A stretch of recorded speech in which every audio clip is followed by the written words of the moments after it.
राघवेंद्र सरकार की जय। देवादेव महादेव एकादश रुद्रावतार के रूप में प्रकट हुए। जो चैत्र मास शुक्ल पक्ष पूर्णिमा थी, हनुमान जी के प्रकट महोत्सव की सभी भक्तों को बहुत बहुत हार्दिक शुभकामनाएं। केसरी की सती साध्वी पत्नी अंजना पुत्र प्राप्ति के हेतु पर्वत पर 7000 दिव्य वर्षों तक तपस्या कर रही थी। उनके मन में शंकर भोलेनाथ के प्रति बहुत निष्ठा थी, श्रद्धा भाव से तप चल रहा था। शंकर भगवान को प्रकट होना पड़ा।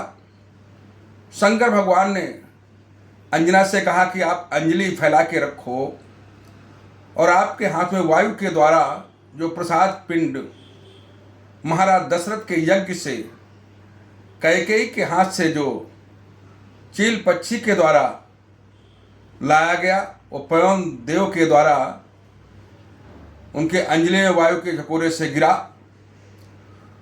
उसको भक्षण करने के पश्चात 9 मास के उपरांत शंकर भगवान स्वयं ही एकादश रुद्रावतार हनुमान जी के रूप में प्रकट हुए। मौंजी मेखला यज्ञोपीत धारण किए हुए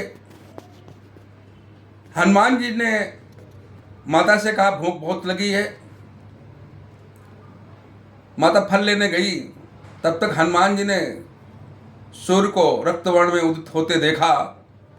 उसी समय राहु ग्रहण ग्रास करने जा रहा था। हनुमान जी तत्क्षण कूद गए आकाश की तरफ, सूर्य को मुख में रख लिया, राहु को पूंछ का चपेटा मारा। राहु भागे इंद्र के पास।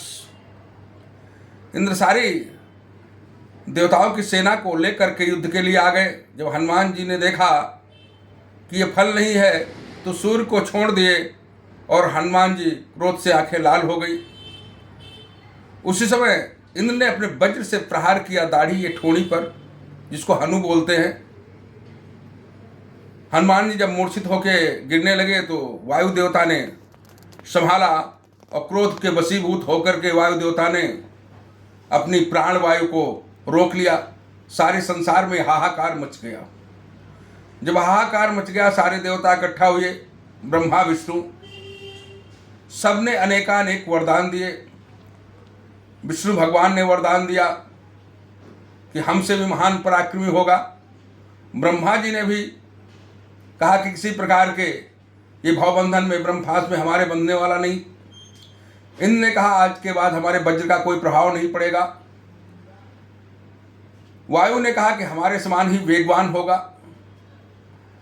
काल ने कहा कि अब कोई इसको मृत्यु का भय नहीं होगा।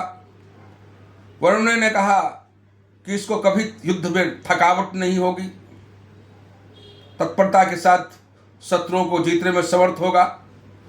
इस प्रकार सभी देवता अनेकानेक वरदान दे करके वायु देवता को संतुष्ट किए कि तुम्हारा जो पुत्र है ये सभी प्रकार से अभय है, सुरक्षित है, किसी प्रकार का इसको भय नहीं रहेगा।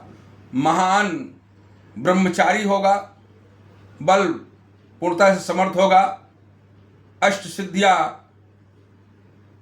ये इसके अंदर समाहित होंगी।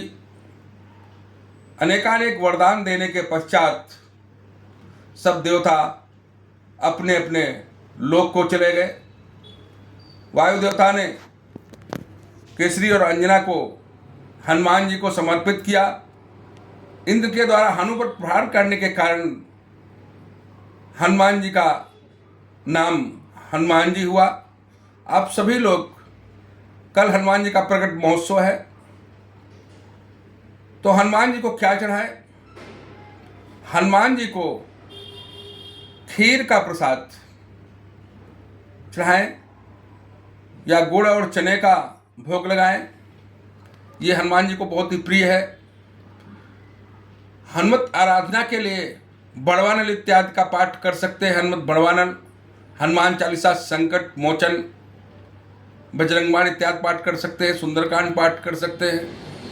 हनुमान जी की जो सच्चे हृदय से आराधना करता है, हनुमान जी सारी उसकी समस्याएं संकटों का निवारण कर देते हैं।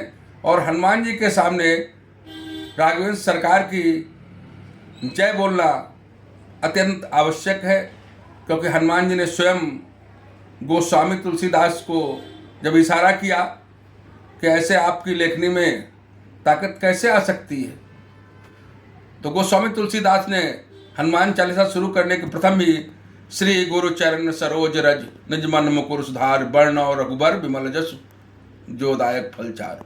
जब तक जय श्री राम, राघवेंद्र सरकार की जय, सियापत रामचंद्र की जय नहीं बोली जाए तो हनुमान जी प्रसन्न नहीं होते।